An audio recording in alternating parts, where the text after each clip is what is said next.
Good morning. Welcome to the Meristem Minute. This morning, we have Jennifer Posey-Williams here to talk to us. She's from South Dakota, and she's really going to help us understand the nitrogen management cycle and how we can best influence and best utilize our nitrogen. So with that, Jennifer, take it away. Hey, Mel, thanks. Yeah, really privileged to be on this morning and also talking about farming and agriculture in general. It's just my passion. So today, Meristem and Mel has asked me to kind of talk about nitrogen management and the portfolio that Meristem offers. And so there's two products in the portfolio that is offered by Meristem. It's In Gear and Maintain Elite. And as a producer, as maybe a retailer dealer out there, you're like, what is the difference between the two?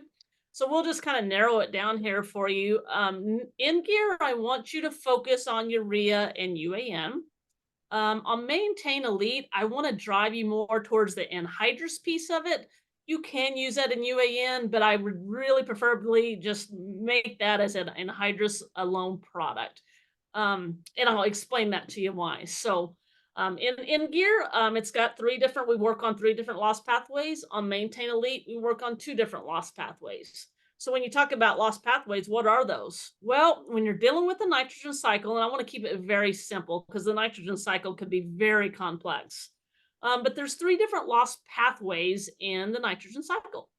That's volatilization, denitrification, and leaching.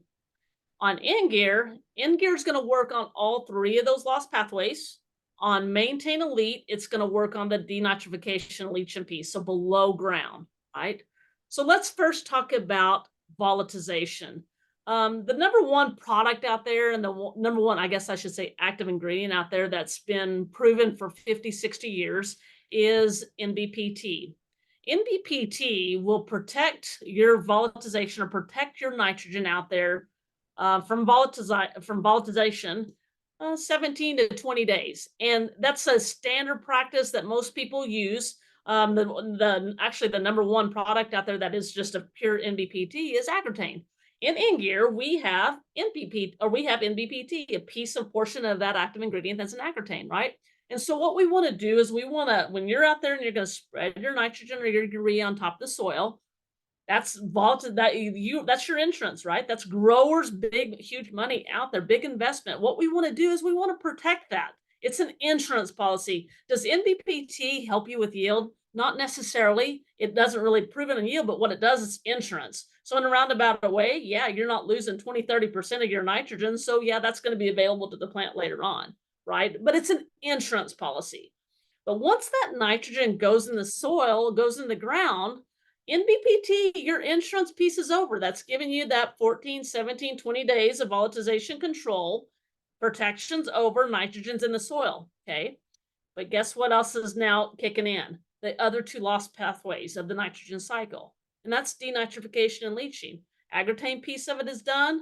We're over. But on In Gear, that's when our second piece of the technology kicks in, and that's going to protect that denitrification and leaching.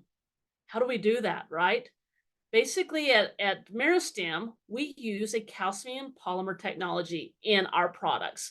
That's in Maintain Elite and In Gear. So to kind of help you stop the confusion between In Gear and Maintain Elite does not have the NBPT in there. The In Gear has NBPT, calcium polymer. The Maintain Elite is just calcium polymer because I'm going to work on the other two loss pathways of the soil. So how do we do that, right? At Meristem, it's very, very important to understand the nitrogen cycle and understand about placement, right? So when that nitrogen goes in the soil and the conversion of ammonia to ammonium happens, that's when we're vulnerable. That's when it's that plant, that nitrogen, our money is going to start moving. When that nitrogen is in that ammonia form, it's basically, you can see on the description, it's not plant usable. It's going to sit there in that soil. But once that conversion of ammonia to ammonium happens, which occurs because of water and temperatures, then it's very vulnerable, that it's very mobile in the soil. It's very important to keep that placement and keep that nitrogen in that 0 to 12-inch topsoil for 90 to 120 days, but always keep that thing plant available, right? So Jen, what I'm hearing from you is these products really are focused on placement rather than, a lot of competitive products in the market are more focused on soil biology and even the negative impact of soil biology to maintain nitrogen. So talk to me about the difference of placement versus focusing on bacteria. That's absolutely correct. I mean, a lot of products out there, and I don't want to mention any active ingredients, but a lot of products out there use a bactericide, which it basically kills the bacteria of the soil. That slows that process down of ammonia to ammonium from happening. However, when they're doing that, when that bactericide is doing that, that plant is actively growing. Just think about a corn plant. When that crop is starting to grow out, it's very important that it starts getting nutrients and water right away, right? We don't want to slow that process down. We want that plant to uptake and get that water, get nutrients moving up that plant.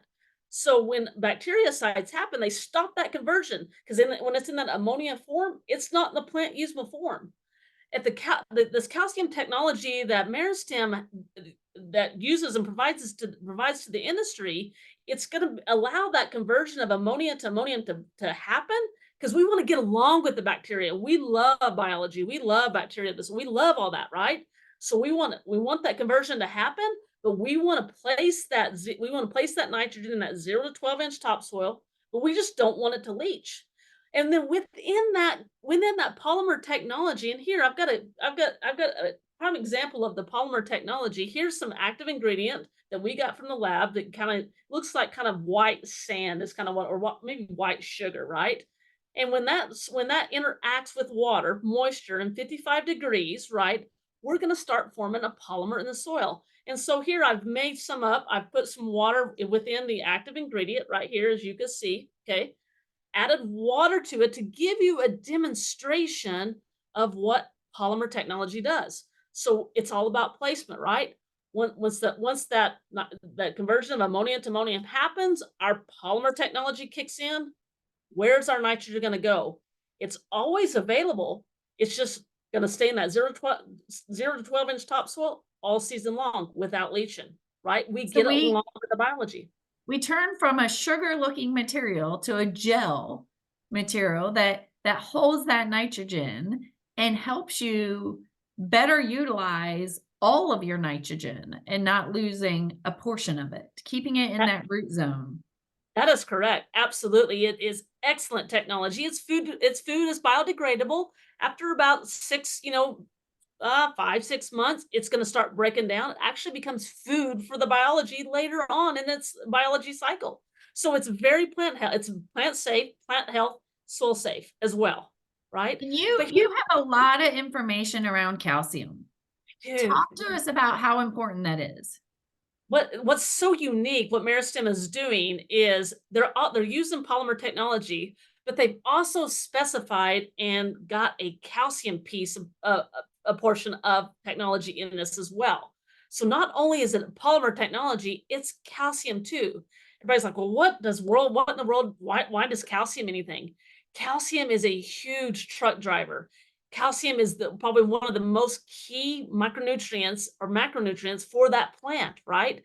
It's production of proteins, protection against microbial pathogens, right? If your plant is healthy and that soil is healthy, you're going to have less pathogens, you're going to have less pests later on. Your plant is more healthier. It drives nutrients up and down that plant. Water, my other nutrients to that plant. That's what we need. It's cellular growth, plant reproduction, right? We have to drink milk. Think about milk, healthy bones, right?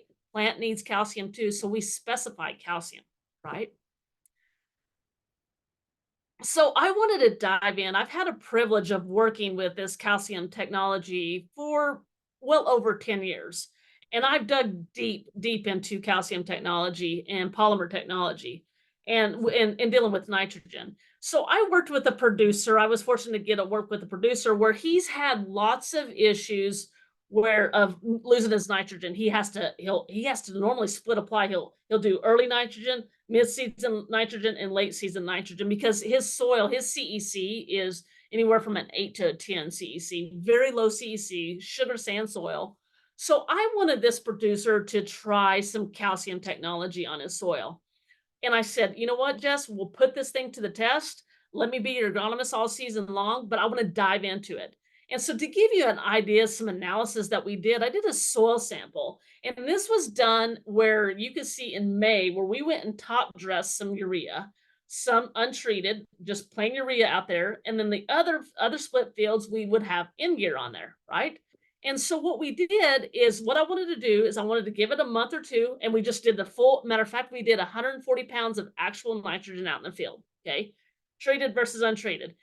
In July, this was May. So I gave it 2 months. So in July, went to the field and we wanted to do it every 3-inch increment. I wanted to see where that nitrogen was holding every 3-inch increment at 2 months down the road.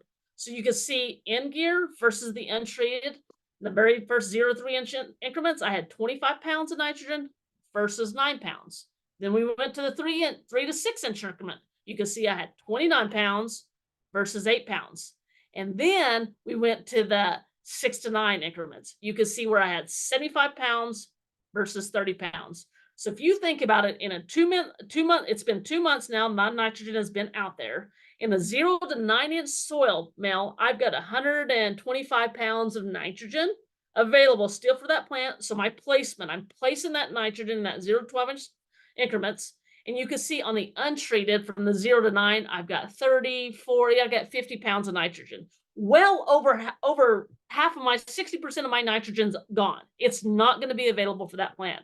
So you can see how I could prove to you on sugar sand soil, right, that I'm going to hold that nitrogen in that 0 to 12-inch topsoil for 90 to 120 days. You can definitely see that that 0 to 12 is really keeping it in the root zone. Absolutely. And if you think about it, this is a 0.9. You talk about, you can see this thing in season 9 times out of 10, Mel, you're going to be able to see a visual. You could see how that plant is. You can see, here's a good picture of the corn where you can see on the left-hand side on the untreated, you can see how the corn is starting to cannibalize, right? It doesn't have enough nitrogen to move up and out that plant. That plant is going to start shutting down. Look on the treated side. Number one, I got a more healthier plant. I got calcium. Think about not just polymer technology, but within that polymer technology is calcium, right? You can see I have a healthier plant, bigger stalks, bigger roots, right? Up in North Dakota here, I'm a big wheat and canola country, right?